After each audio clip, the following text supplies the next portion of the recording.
नमस्कार, सुप्रभात. मी प्रणिता बोरसे. आपण पाहत आहात TV9 मराठी आणि आता बुलेटिन मध्ये पाहणार आहोत 36 जिल्हे 72 बातम्या.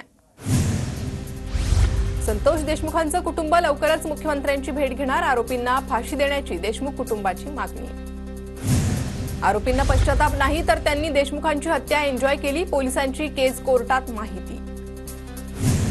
बीडमध्ये झालेल्या हत्येमागचे मास्टरमाइंड कोण? सुरेश धस यांचा सवाल. तर अजितदादा क्या हुआ तेरा वादा म्हणत धस यांच्याकडून फटकेबाजी.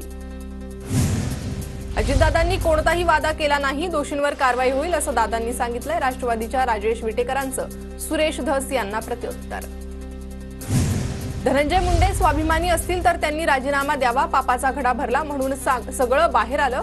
खासदार संजय जाधव यांचा हल्लाबोल. धनंजय मुंडे आणि पंकजा मुंडेंनी मंत्रिपदाचा त्याग करावा. गजानन कीर्तीकरांची प्रतिक्रिया. शिवसेनेकडून पहिल्यांदाच मुंडे भाऊ बहिणीच्या राजीनाम्याची मागणी. डॉक्टर वायभसेनेच घुले आणि सांगलेला पळून जाण्यास मदत केली. तपासात नवा खुलासा. वायभसेच्या चौकशीनंतर घुले आणि सांगलेच्या मुसक्या आवळण्यात यश. बीड हत्या प्रकरणाचं पुणे कनेक्शन उघड. वाल्मिक कराड पाठोपाठ इतर आरोपींनाही पुण्यातून अटक. धनंजय देशमुख, सुप्रिया सुळे जरांगेंकडून पुणे कनेक्शनबाबत सवाल. सरेंडर वेळी वाल्मिक कराडनं माझ्या गाडीत लिफ्ट मागितली. स्कॉर्पिओ मालक आणि धनंजय मुंडेंचा कार्यकर्ता शिवलिंग मोराळेंचा अजब गजब दावा. वाल्मिक कराडच्या जीवाला सत्ताधाऱ्यांकडून धोका. कराडला संपवून पुरावे नष्ट करण्याचा प्रयत्न सत्तेत बसलेल्यांचा असू शकतो. वडेट्टीवारांकडून भीती व्यक्त. बीड हत्या प्रकरणातील आरोपी सुदर्शन घुले, सिद्धार्थ सोनवणे आणि सुधीर सांगलेला 18 जानेवारीपर्यंत पोलीस कोठडी. फरार मुख्य आरोपी सुदर्शन घुले आणि सुधीर सांगले पुण्यातून अटकेत. बीड हत्या प्रकरणात सर्वपक्षीय नेत्यांकडून धनंजय मुंडेंच्या राजीनाम्याची मागणी. तर मी म्हणत नाही, मात्र लोकांची सुई मुंडेंच्या बाजूनं. चौकशी पूर्ण होईपर्यंत त्यांना मंत्री ठेवू नका. धस यांची प्रतिक्रिया. संतोष देशमुखांच्या कुटुंबाला त्रास झाल्यास धनंजय मुंडेंना रस्त्यावर फिरू देणार नाही. देशमुख कुटुंबाला आलेल्या धमकीच्या पार्श्वभूमीवर जरांगेंचा मुंडेंना थेट इशारा. मनोज जरांगे कोण जो रस्त्यावर फिरून देणार नाही? मनोज जरांगेंच्या घरचे रस्ते नाहीत. मनोज जरांगेंनी दिलेल्या इशाऱ्याला सदावर्तेंचं उत्तर.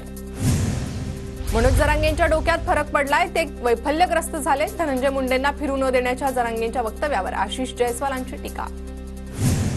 मारहाणीचा व्हिडिओ दाखवला असेल तर आकाचाही जेलवारीसाठी नंबर लागू शकतो. सुरेश धस यांचा हल्लाबोल. वाल्मिक कराडवर मोक्का लावण्याची मागणी. आका म्हणणारे कधीही धनंजय मुंडेंची बरोबरी करू शकत नाही. सुरेश धसांच्या आरोपांना गुणरत्न सदावर्तेंचं प्रत्युत्तर. विष्णू चाटे हाच आका आणि तो आधीपासूनच तुमच्याकडे. आरोपींच्या वकिलांचा कोर्टात दावा. तर आरोपींनी गुन्हा करताना कोणतं हत्यार वापरलं हे रेकॉर्डवर नाही. वकिलांची माहिती. आकाचा नेता धनंजय मुंडे आहे आणि त्याचा राजीनामा घ्या. अण्णासाहेब पाटील. आर्थिक विकास महामंडळाचे नेते नरेंद्र पाटील यांचा हल्लाबोल. अजित पवारांनी आपल्या नेत्याला मंत्रिपदावरून काढून टाकलं पाहिजे अशीही मागणी. संतोष देशमुखांच्या हत्येतील एकही आरोपी सुटणार नाही. आरोपींना कठोर शिक्षा व्हावी हीच सरकारची भूमिका. उपमुख्यमंत्री एकनाथ शिंदेंची प्रतिक्रिया.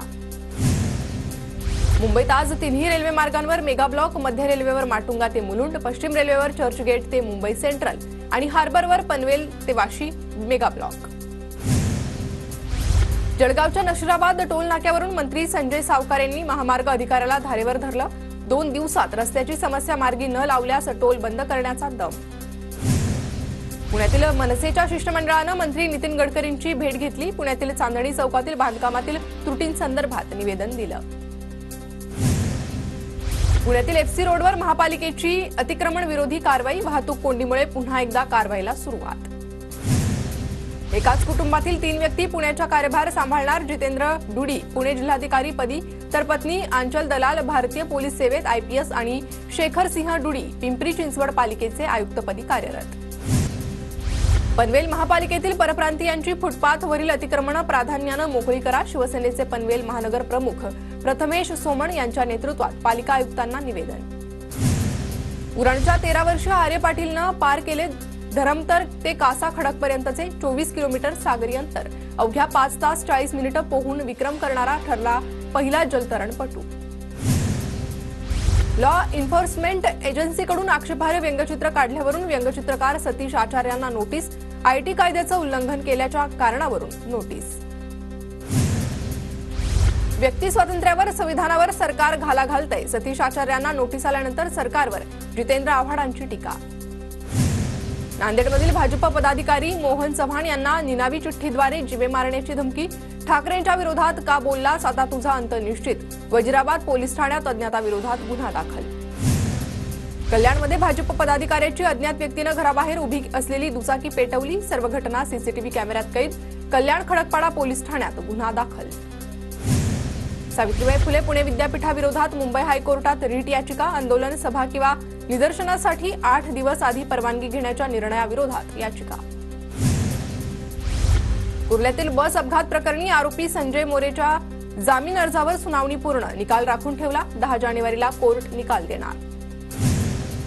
कल्याण लैंगिक अत्याचार प्रकरणातील आरोपी विशाल गवळी आणि साक्षी गवळीला 14 दिवसांची न्यायालयीन कोठडी. कल्याण न्यायालयाचा निर्णय. तळोजामध्ये विशाल गवळीचा आका, त्याला आधारवाडी तुरुंगात पाठवा. नाव न घेता माजी आमदार गणपत गायकवाड यांच्यावर निशाणा. नंदुरबारच्या अक्कलकुवा तालुक्यातील मोकस गावात रेशनचा काळा बाजार. रेशनचा गहू, तांदूळ गुजरातला विक्रीसाठी जात असताना पकडला. आदिवासींच्या हक्काचं रेशन गुजरातला जात असल्याचा प्रकार. जळगावातील छत्रपती संभाजी नाट्यगृहात सुरू असलेल्या बालगंधर्व संगीत महोत्सवात कथ्थक नृत्यविष्काराची रसिकांना ठरली पर्वणी. शिंदिनी कुलकर्णी आणि अनिरुद्ध आयठल यांनी जिंकली रसिकांची मनं. जळगावच्या जिल्हा नियोजन भवनात पार पडली दिशा समितीची बैठक. मंत्री रक्षा खडसे यांच्यासह खासदार स्मिता वाघ यांची विविध विभागांच्या अधिकाऱ्यांच्या कामगिरीवरून नाराजी. अधिकाऱ्यांवर कारवाईचा इशारा. नंदुरबारच्या राजीव गांधी कापूस खरेदी केंद्रावर कापूस विक्रीला वेग. आतापर्यंत 71,000 क्विंटल कापसाची आवक. कापसाला मिळणारा 7,521 रुपये हमीभाव वाढवून देण्याची मागणी. नंदुरबार जिल्ह्यातील दुसऱ्या टप्प्यातील 98,000 घरकुलांच्या यादीला मंजुरी. केंद्र आणि राज्य सरकारच्या योजनेअंतर्गत लवकरच कामांना सुरुवात होणार. नंदुरबार जिल्ह्यात वातावरणातील बदलामुळे कांदा पिकावर करपा रोगाचा प्रादुर्भाव. 10 दिवसांपासून रब्बी हंगामातील पिकांना फटका.